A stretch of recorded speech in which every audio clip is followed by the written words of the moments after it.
말씀을 시작하기 전에 여러분들에게 묻고 싶은 게 있습니다. 여러분은 하나님 하면 어떻게 이미지가 떠오르십니까? 만약에 여러분들이 하나님을 소개한다면 여러분은 어떻게 하나님을 소개하실 수 있습니까?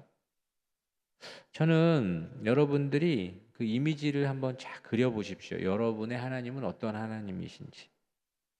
제게 물으신다면 많은 이야기를 할 수 있지만 저는 그렇게 이야기하고 싶습니다. 시냇가에 심은 나무를 기르시는 하나님. 저는 그렇게 생각합니다.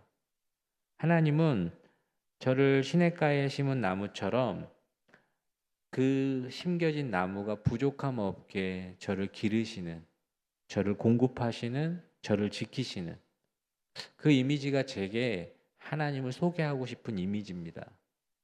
여러분들도 다 이미지가 있으시지 않습니까? 하나님 하면 어떤 이미지가 있는지. 여러분 그 이미지를 한번 떠올려 보십시오. 저는 이 시냇가에 심은 나무를 항상 생각할 때마다 무엇을 생각하느냐? 여러분 한번 시냇가에 심은 나무를 다시 한번 생각해 보십시오. 시냇가에 나무가 딱 심겨져 있는 그 모습. 이 시냇가에 심겨진 나무는 어떻게 보이십니까? 부족함이 없어 보입니다. 이 시냇가에 심은 나무는 그 시냇가가 그 나무에게 생명을 공급해 주는, 그래서 이 시냇가에 심은 나무는 시절을 따라 열매를 맺고 그 잎사귀가 마르지 아니합니다. 그 나무는 튼튼하고 그 나무는 부족함이 없어 보이는, 저는 그 나무를 기르시는 하나님.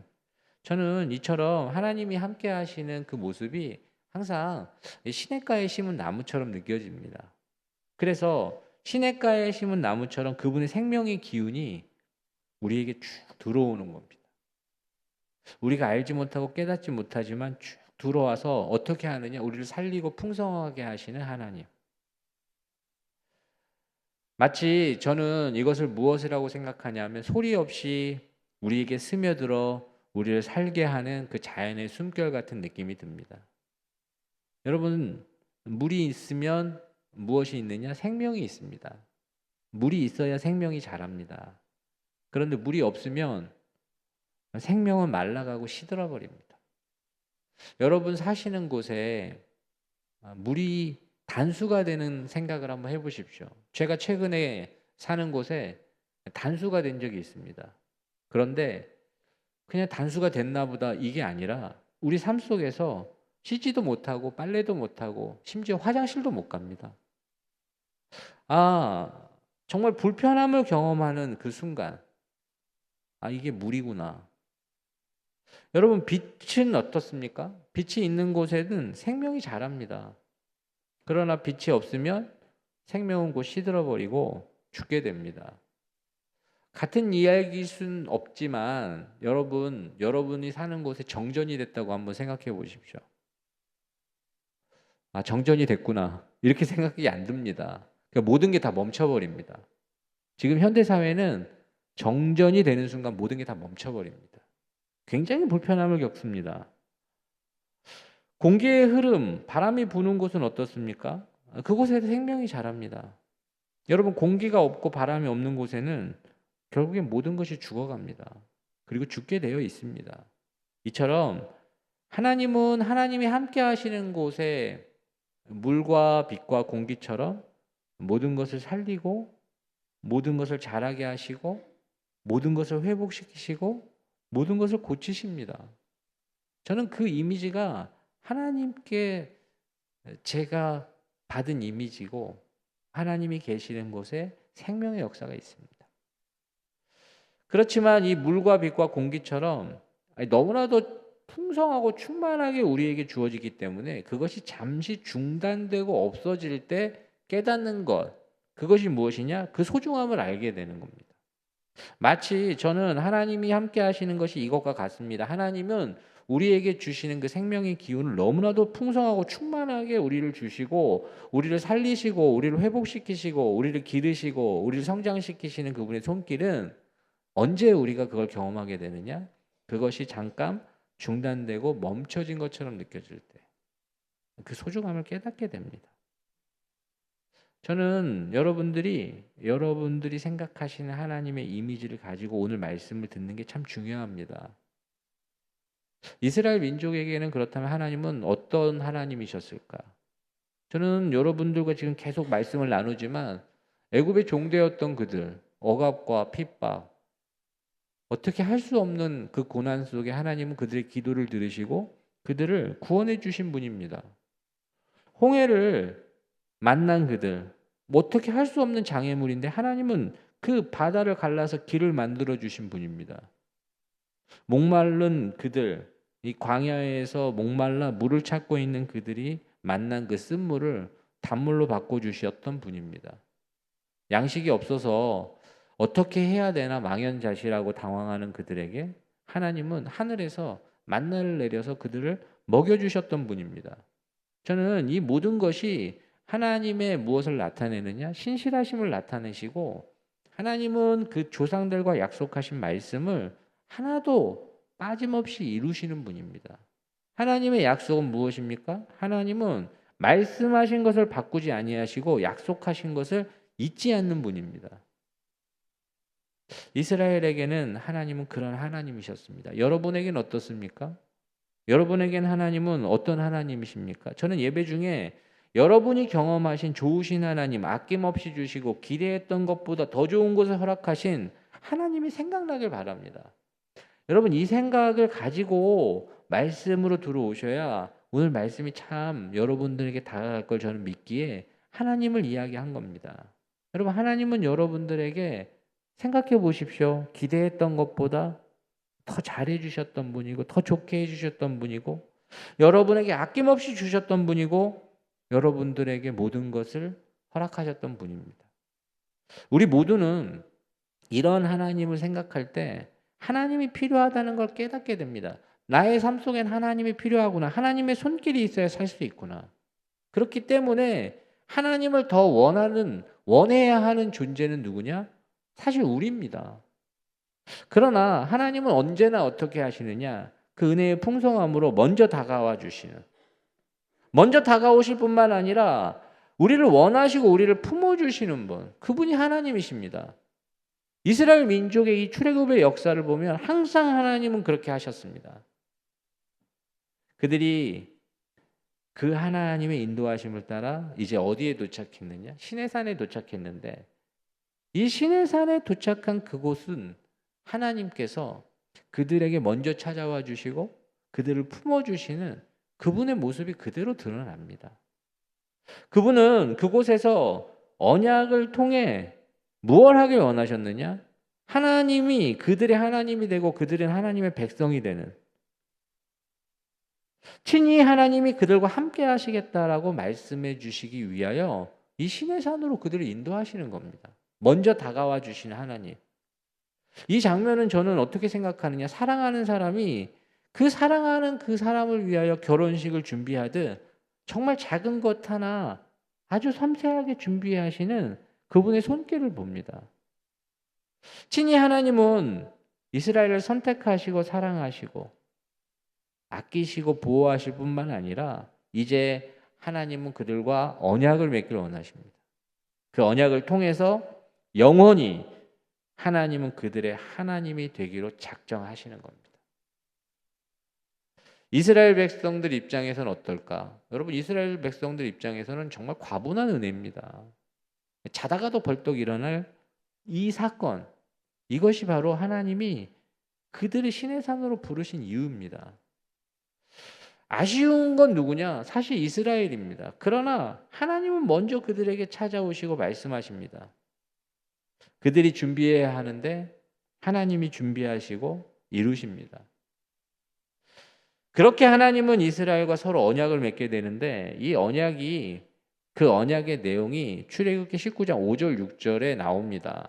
하나님은 어떻게 말씀하시는지 이 말씀은 우리 한 목소리로 함께 읽어보도록 하겠습니다.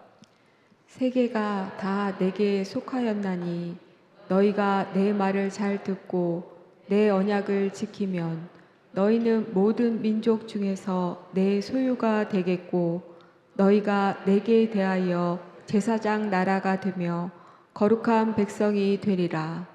너는 이 말을 이스라엘 자손에게 전할지니라. 아멘. 아멘. 하나님의 그 언약의 내용은 너희가 내 소유가 되겠다는 게 핵심입니다.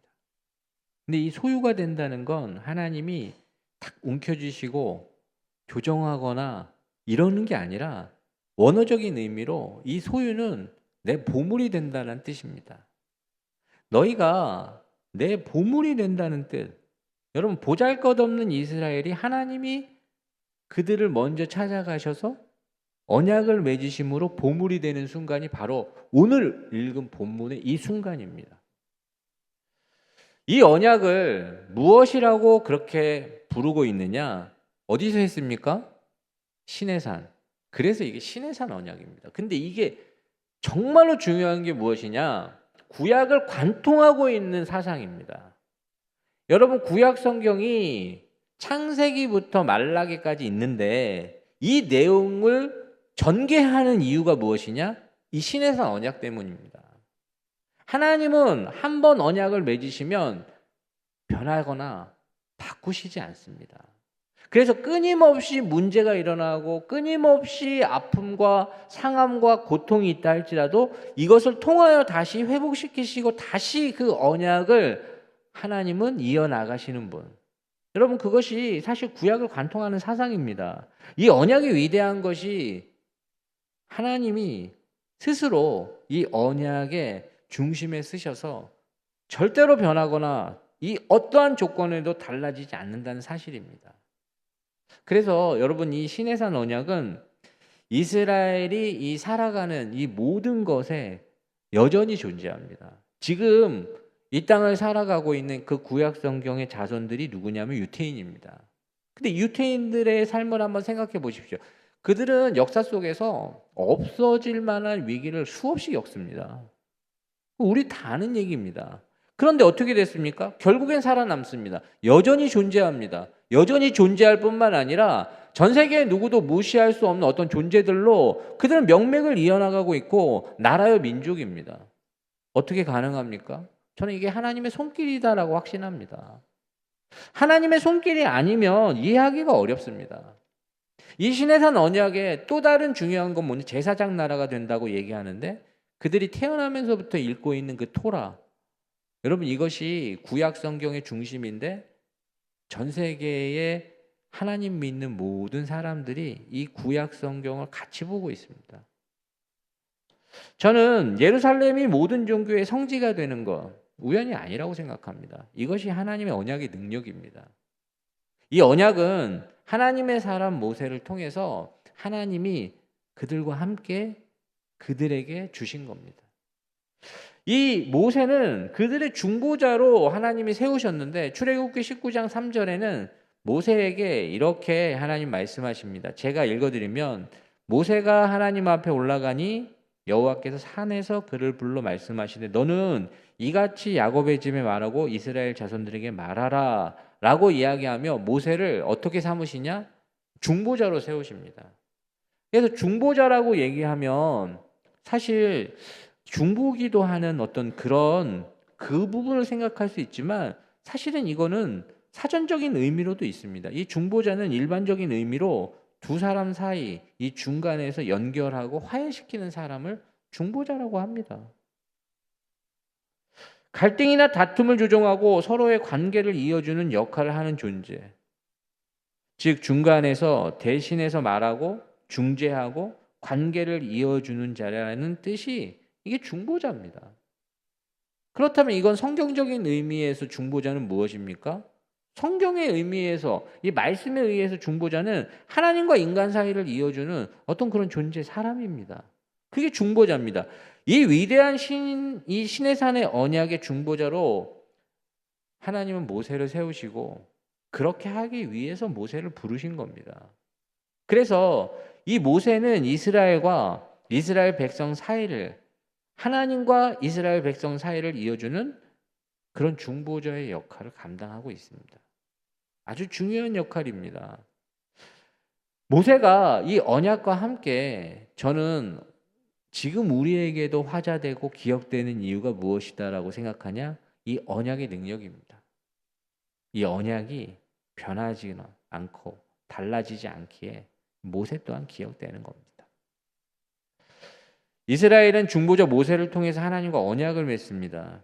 그 언약은 하나님은 그들의 하나님이 되고 그들은 하나님의 소유가 되는 겁니다. 여러분, 이것이 신해산 언약입니다. 그러나 제가 오늘 여러분들에게 이야기하고 싶은 부분은 지금부터 시작됩니다. 이 신해산 언약을 제가 살펴보면서 사실 참 많은 생각을 했고 그냥 일반적으로 이 출애굽기 말씀을 참 많이 준비했습니다. 그러나 하나님이 저희에게 주시는 메시지는 무엇이냐? 이 신해산 언약을 바라보며 이 신해산 언약은 이스라엘이 감당할 수 없는 언약이라는 겁니다. 여러분 어떻게 보십니까? 이 신해산 언약 정말로 그들에게 의미 있고 기쁜 일이지만 그들은 이 언약을 감당할 수 있는 그런 존재가 아닙니다. 그들은 이 언약을 위해서 헌신하고 희생하는 하나님과 이 언약의 관계를 과연 그들이 유지할 수 있을까? 여러분 다 아시지 않습니까? 이 시내산 언약을 통해서 말씀하신 하나님, 그러나 그 언약은 곧 어떻게 된다는 거야. 오늘 우리가 읽은 본문 그 중심에는 이스라엘 백성들이 어떻게 대답하느냐? 시내산 언약을 통해서 말씀하시고 너희는 내 백성이 되고 나는 너희 하나님이 될 것이다 라고 이야기할 때 백성이 일제히 응답하여 이르되 여호와께서 명령하신 대로 우리가 다 행하리이다 이렇게 이야기합니다. 저는 이게 진심이다라고 생각합니다. 당연히 진심입니다. 너무나도 기쁜 일이고 그들에게 감격스러운 일입니다. 그러나 그들은 곧 그 언약을 지키지 못합니다. 곧 넘어지게 되고 하나님의 마음을 아프게 합니다. 그 이유가 무엇일까? 여러분이 시내산 언약을 맺으시는 하나님의 본심은 무엇이라고 생각합니까? 그들이 율법을 잘 지키고 하나님이 제시한 어떤 법도와 율례를 잘 지키고 규칙을 잘 지키는 것이라고 생각하십니까? 물론 그거 굉장히 중요합니다. 그러나 하나님의 본심은 무엇이냐? 이 시내산 언약을 통해서 그들과 하고 싶은 것은 무엇이냐? 하나님과 사랑의 관계를 맺는 것이고 그들이 하나님을 사랑하는 것을 하나님 원하시는 겁니다. 그래서 호세아서 6장에는 이렇게 하나님의 말씀이 나옵니다. 이 말씀은 중요하니까 여러분들 한 목소리로 함께 읽어보도록 하겠습니다. 에브라임아 내가 내게 어떻게 하랴 유다야 내가 내게 어떻게 하랴 너희의 인애가 아침 구름이나 쉬 없어지는 이슬 같도다. 그러므로 내가 선지자들로 그들을 치고 내 입의 말로 그들을 죽였노니 내 심판은 비처럼 나오느니라. 나는 인애를 원하고 제사를 원하지 아니하며 번제보다 하나님을 아는 것을 원하노라. 그들은 아담처럼 언약을 어기고 거기에서 나를 반역하였느니라. 아멘. 여러분 이 구약을 관통하는 그 이스라엘을 향한 시내산 언약이 하나님 앞에 어떻게 보이시는지 하나님 평가하신 겁니다. 여러분 에브라임아 내가 너를 어떻게 하랴 유다야 내가 너를 어떻게 하랴 라고 이야기하는 그 하나님의 안타까움. 하나님이 원하셨던 건 무엇이냐? 그들이 규칙을 잘 지키거나 그렇게 하는 게 아닙니다. 하나님 원하시는 거 오늘 분명히 얘기합니다. 나는 인애를 원하고 제사를 원치 아니하며 번제보다 하나님을 아는 것을 원하노라. 결국엔 그들에게 하나님은 그들의 사랑을 원했던 것이고 하나님은 그들을 사랑하기를 원했고 그들에게 사랑받기를 원하셨던 겁니다. 그러나 그들의 사랑, 하나님을 향한 그들의 마음은 너무나도 가볍고 너무나도 아무것도 아닌 것처럼 느껴지는 아침 구름이나 이슬 같아서 그들은 하나님과의 언약을 지키지 못합니다. 하나님과의 그 마음, 그 관계, 그리고 그 사랑의 언약 앞에 하나님 사랑하는 마음이 없으면 그걸 지켜 나갈 수가 없습니다. 여러분 우리가 살아가는데도 한번 생각을 해보십시오. 여러분이 누군가와 부부의 연을 맺고 그렇게 살 때, 사랑의 관계를 맺고 살 때 한쪽에서 사랑이 없으면 그 관계는 어떻게 됩니까? 깨집니다. 그게 관계의 법칙입니다. 그건 어떻게 할 수가 없는 겁니다.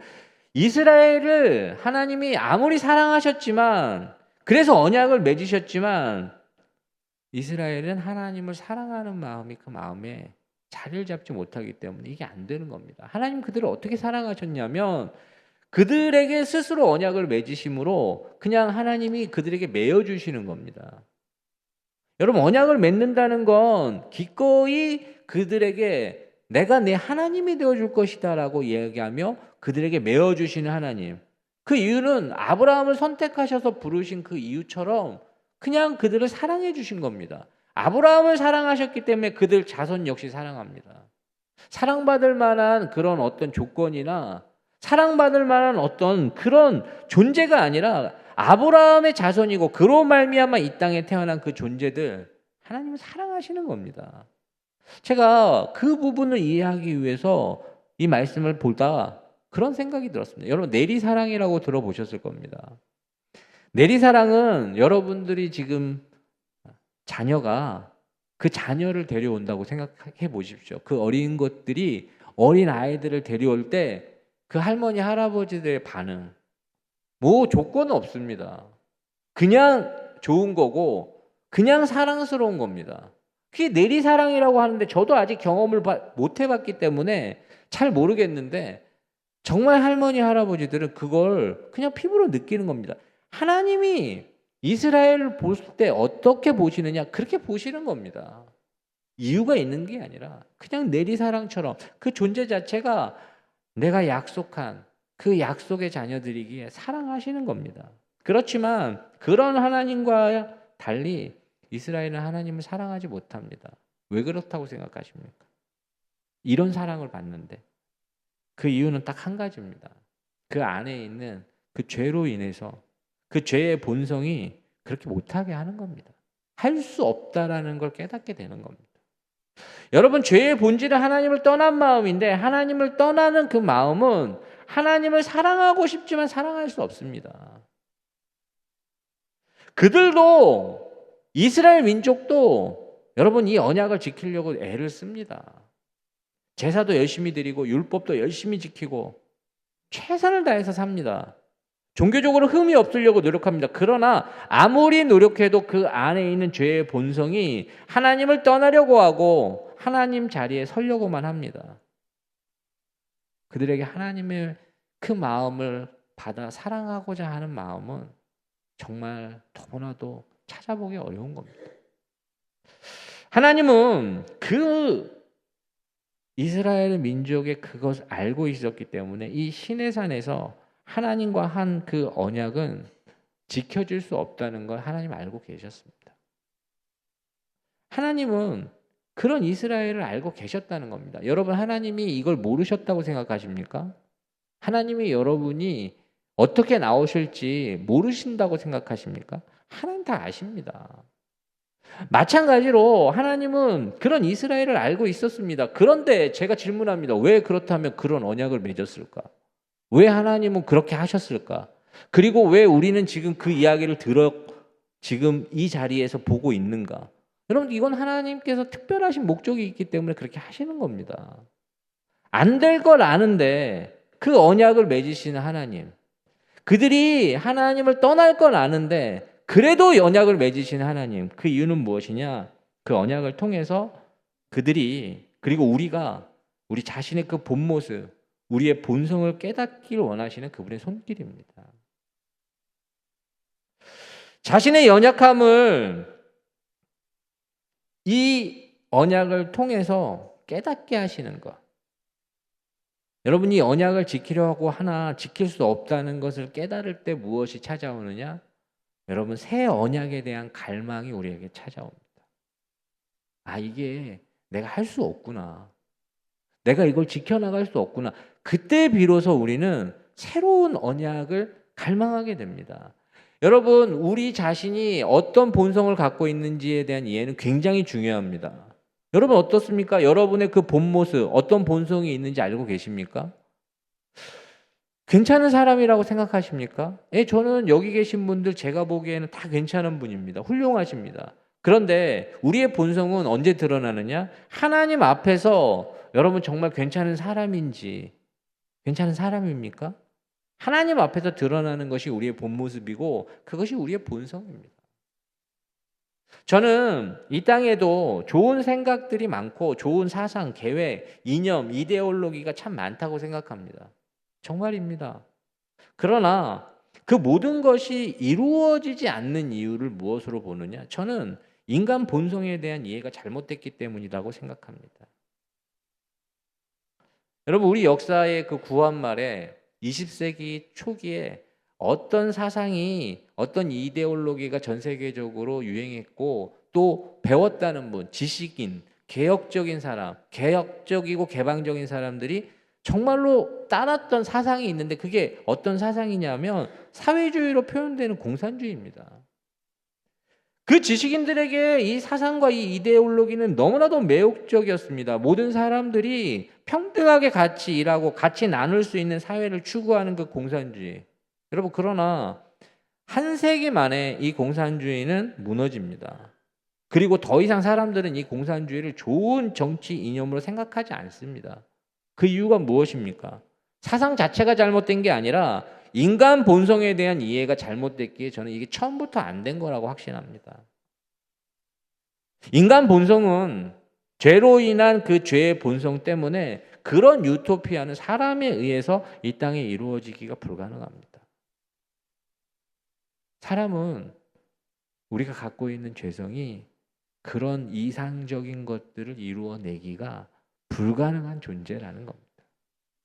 그렇기에 하나님은 이 시내산 언약을 그들이 지키지 못할 걸 알고 있었습니다. 그러나 그들 스스로가 이걸 깨닫기를 원하셨던 그분의 마음. 그들이 자신의 죄의 본성, 그 죄인이며 자신 안에 선이 없음을 깨닫고 하나님께 나아가 새 언약을 사모하고 갈구하는 도구로 저는 이 시내산 언약을 하나님이 사용하신다고 생각합니다. 시내산 언약 자체가 문제 있는 게 아닙니다. 그리고 시내산 언약을 맺고 그들을 사랑하시는 하나님이 문제가 있는 게 아닙니다. 죄성으로 인해서 그것을 지킬 수 없는 사람이 문제인 겁니다. 여러분, 이 죄성을 안고 있는 우리가 하나님의 소유, 하나님의 이 보물 같은 존재가 되기 위해서는 우리 안에 있는 이 죄의 본성, 이 죄성의 문제가 해결될 때 이게 가능합니다. 우리는 그런 한계에 부딪힐 때 우리에게 찾아오시는 하나님을 발견하는데 그 하나님은 어떤 하나님이냐? 그 죄의 본성을 근본적으로 바꾸기 위해서 그가 친히 종의 형체를 가져 사람이 되신 하나님을 봅니다. 여러분, 그것이 성육신입니다. 성육신은 하나님이신 그가 인간이 되셔서 예수 그리스도로 이 땅에 오시는 겁니다. 그런데 그냥 오시는 것이 아니라 그가 그 연약함을 친히 담당하시는 것. 어쩔 수 없는 그 죄성, 내가 어떻게 할 수가 없는 그 죄성을 그 하나님이 사람의 모습으로 사람이 되셔서 십자가에서 심판과 징계를 당하심으로 그 연약함을 감당하시는 것. 여러분, 그것이 하나님의 손길입니다. 그 속에서 이 예수 그리스도로 말미암아 누구든지 그를 믿는 자, 여러분 믿기만 하면 우리에게 이 새 언약이 펼쳐지는데 그 새 언약은 그 예수 그리스도로 인하여 우리가 하나님 백성이 되고 하나님이 우리 하나님이 되시는 새 언약으로 우리를 이끄는 겁니다. 시내산 언약은 이 예수 그리스도로 말미암아 사랑하는 이스라엘뿐만 아니라 모든 하나님의 창조하신 그 창조의 손길로 만들어진 모든 열방과 모든 백성과 모든 방언이 하나님과 그 언약을 맺기를 원하시는 하나님의 부르심의 손길이라는 겁니다. 시내산 언약을 통해서 죄성을 가진 우리가 드러날 때 우리는 그 언약을 사모하게 되어 있습니다. 저는 이 시내산 언약은 모세를 통해서 모세를 중보자로 세웠다는 이 부분을 여러분 한번 보십시오. 이 시내산 언약은 좋은 것이지만 그 중보자 자체가 불완전합니다. 모세가 하나님의 사람이지만 그 역시도 인간 본성인 죄의 본성에서 자유할 수 없는 사람. 여러분, 그렇기에 이 언약은 처음부터 온전한 언약이 될 수 없었던 겁니다. 그렇지만 이 새 언약은 무엇입니까? 하나님의 본체이시며 하나님이신 예수 그리스도가 중보자로 서시는 겁니다. 그는 육신을 가져 한결같이 우리와 같이 시험을 당하지만 말씀이 육신되어 우리 가운데 거하시는 분이기에 그는 죄가 없습니다. 언약의 중보자로 인해 이미 그 언약은 완전해지는 겁니다. 여러분, 누가 중보자가 되는지, 누가 그 언약의 주체가 될 수 있는지, 여러분, 그건 굉장히 그 언약의 중요한 요소가 됩니다. 우리에게 주신 이 새 언약을 이루기 위해 우리의 중보자이신 예수 그리스도께서는 어떻게 하시느냐? 친히 그가 감당하시는 겁니다. 우리의 연약함을. 우리가 어쩔 수 없는, 우리가 아무리 하려고 해도 되지 않는 그걸 십자가의 그 징계와 심판을 그가 당하심으로 그가 감당하시겠다는 겁니다. 여러분, 그것이 새 언약으로 우리 가운데 펼쳐진 하나님의 초청입니다. 저는 이 신해산 언약, 이건 구약 전체를 관통하는 사상입니다. 하나님 백성을 하나님 절대로 놓치지 않는 이 신해산 언약. 그러나 이 언약을 통해서 하나님이 정말로 우리에게 알려주고 싶은 건 무엇이냐? 우리가 죄인인 것과 우리 안에 선이 없음을 깨달아 새 언약을 필요로 하고 소원하기를 원하시는 그분의 메시지라는 겁니다. 그러나 어리석은 인생은 어떻게 하느냐? 여전히 신해산 언약을 지키려고 안간힘을 씁니다. 더 철저하게 율법을 지키고 더 열심히 제사 드리고 더 열심히 종교적으로 흠이 없이 살아보려고 애를 씁니다. 그러나 그건 하나님 원하시는 게 아닙니다. 하나님 원하시는 건, 하나님의 의도는 이 신해산 언약을 통해 우리 본성을 제대로 이해하는 겁니다. 우리 안에 있는 그 죄성, 그 죄성을 하나님께서 친히 담당하시고 우리를 새 언약으로 부르시는 그분의 손길이 이 신해산 언약에 나타나는 겁니다. 이 사실을 깨달을 때 우리는 어떻게 해야 되냐? 중보자이신 예수 그리스도를 붙잡습니다. 그리고 그 예수 그리스도를 붙잡음으로 예수의 영이신 성령 안에서 새 언약으로 우리가 들어갈 수 있는 겁니다. 여러분, 로마서가 어떤 책이냐면 어두운 시대에 다시금 하나님의 그 마음을 깨닫게 하는 책이고 종교개혁과 다시 한번 일으키는 힘이 이 로마서에서 터져 나옵니다. 그런데 이 로마서 7장 8절 말씀, 7장과 8장에는 제가 오늘 말씀을 나눈 그 메시지가 그대로 들어 있습니다. 저도 설명할 수는 있으나 여러분, 이 로마서 말씀을 통해서 여러분들과 함께 하나님의 말씀을 듣기를 원합니다. 여러분, 로마서 7장 12절부터 말씀을 제가 천천히 읽어드리겠습니다. 오늘 우리가 들은 것과 무엇이 같고 어떤지 한번 보십시오. 로마서 7장 12절 말씀 받들어 있습니다. 이로 보건대 율법은 거룩하고 계명도 거룩하고 의로우며 선하도다. 여러분, 제가 아까 말씀드린 대로 이 신해산 언약 자체는 문제가 없습니다.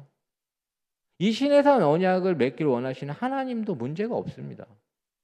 이 이야기를 하는 겁니다. 그런즉 선한 것이 내게 사망이 되었느냐?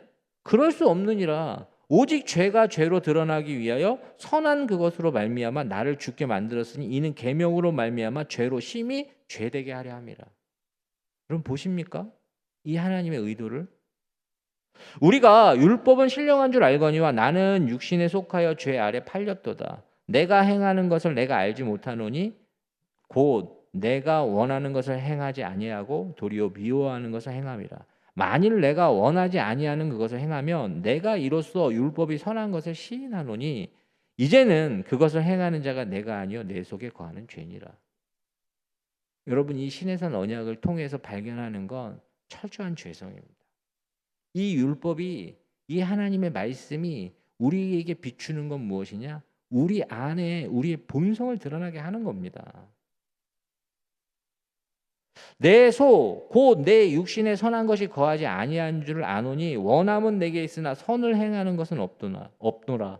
내가 원하는 바 선은 행하지 아니하고 도리어 원하지 아니하는 바 악을 행하는도다. 만일 내가 원하지 아니하는 그것을 하면 이를 행하는 자는 내가 아니요 내 속에 거하는 죄니라. 그러므로 내가 한 법을 깨달았노니 곧 선을 행하기 원하는 나에게 악이 함께 있는 것이로다.